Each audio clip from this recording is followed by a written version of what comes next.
Hello, have you heard of MCP, the Model Context Protocol?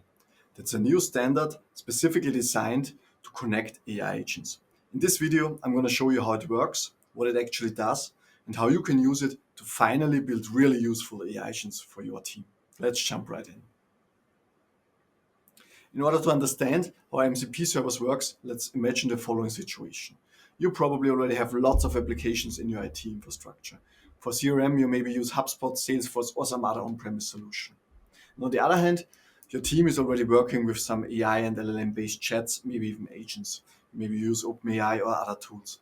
But the big problem there is when the teammate or someone else asks, add a new contact there, the LLMs or AI agents will actually not be able to help you out of the box to create new contacts or whatever in your IT infrastructure applications. So basically what's missing is they are not able to communicate to any external system.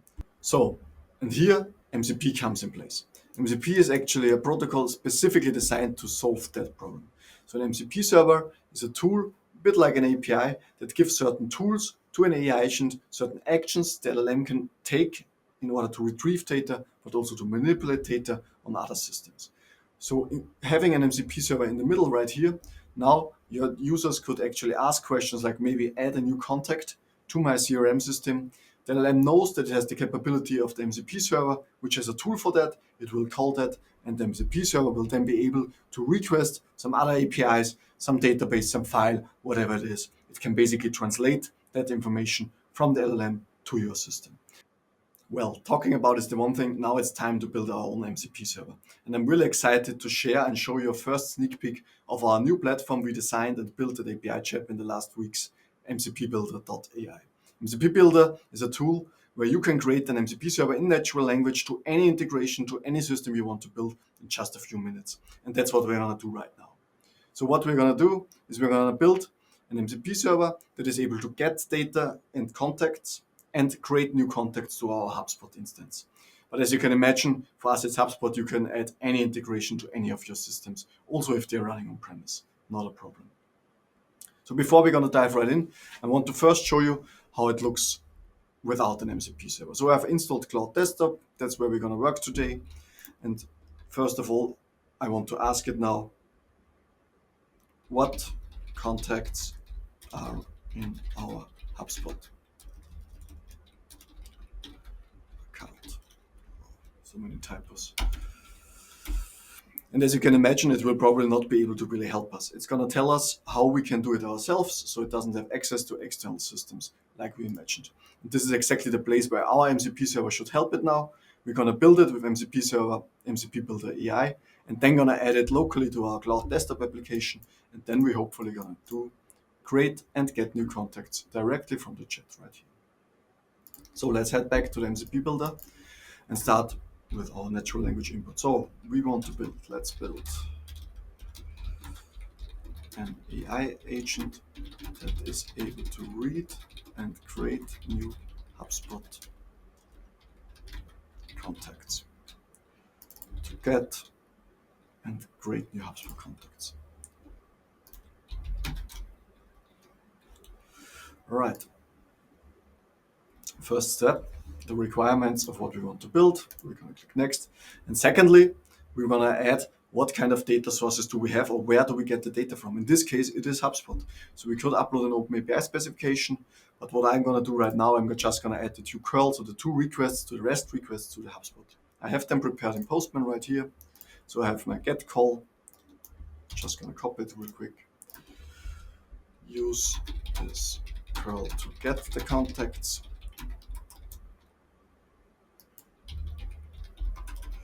Use this curl to create new contacts.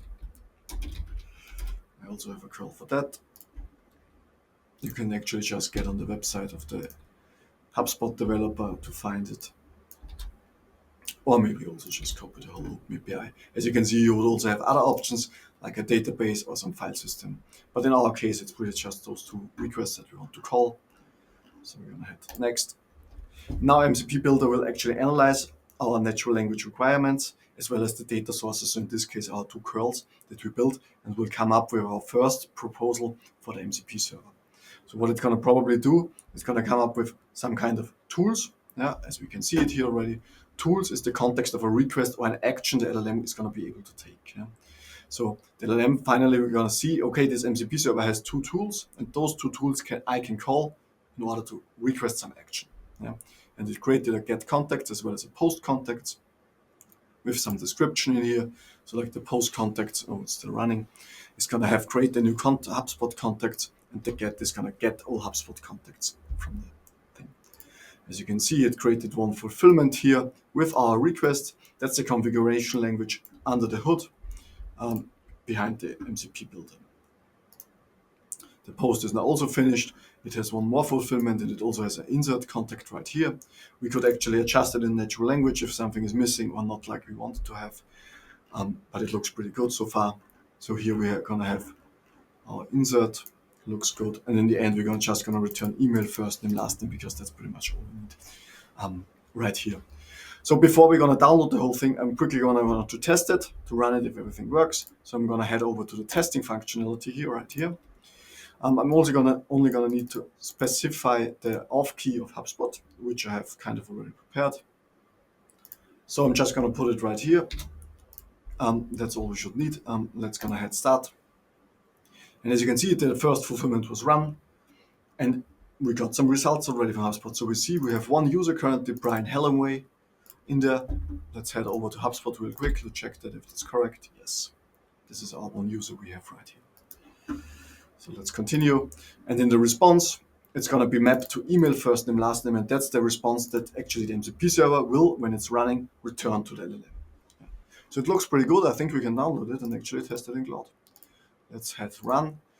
We have different transport protocols. If you want to find out more how MCP transport protocols works, I'm going to link to the documentation page as well. You can check it out. For now, let's just use stddo, which is the local transport protocol. So we're going to download the local jar file, which we can run together with our cloud desktop application, and then directly have the MCP server running locally, where we don't need to take care that much of any authorization.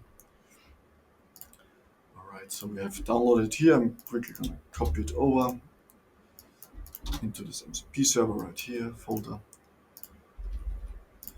Good. Let's head over back to Cloud. So now what we finally have to do, we just have to add or point it basically to our MCP server. So for that, you can head to the settings, developer, edit config, which is actually currently still a JSON file. It's empty, but I have actually prepared that. So just going to copy it real quick. So if you want to find out more how it actually works in specific details, you can head over to the Cloud Desktop documentation page where it's described, but basically we're just going to start our jar file right here with our authorization token for HubSpot. One last thing, let's just check if the jar file is working. Yes, it's a different name. Now it should work. Great. Back to Cloud. Now, restarting it is one final step we have to do, and then we should be able to run it. Okay, so let's head to the settings quickly to verify. Looks pretty good. We have an MCP HubSpot running, so the server is here, everything is good. So now we should actually be able to ask and create new contacts. Let's test what contacts and our HubSpot. Let's see what it does. So it says it retrieves the contacts. That looks good. Get all contacts. Yes, it did receive something. Currently have one contact in HubSpot, Brian, as we already saw earlier. That's the case. Now let's add one. Let's please add a new contact, Maria.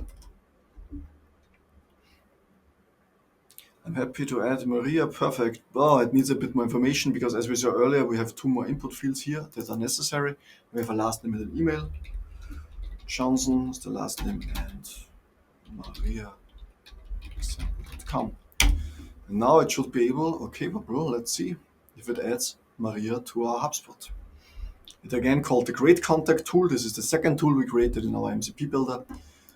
Looks good. We got a contact back. Let's head over to verify. Yes, Maria is already here. Perfect. I hope you liked the demo. As you can imagine, you can build lots of more stuff. We're really excited what you will build. We will shortly release MCP-Builder.ai. Head to the website already, join the waitlist. We're gonna launch in the upcoming days, and we're really excited to see what you build.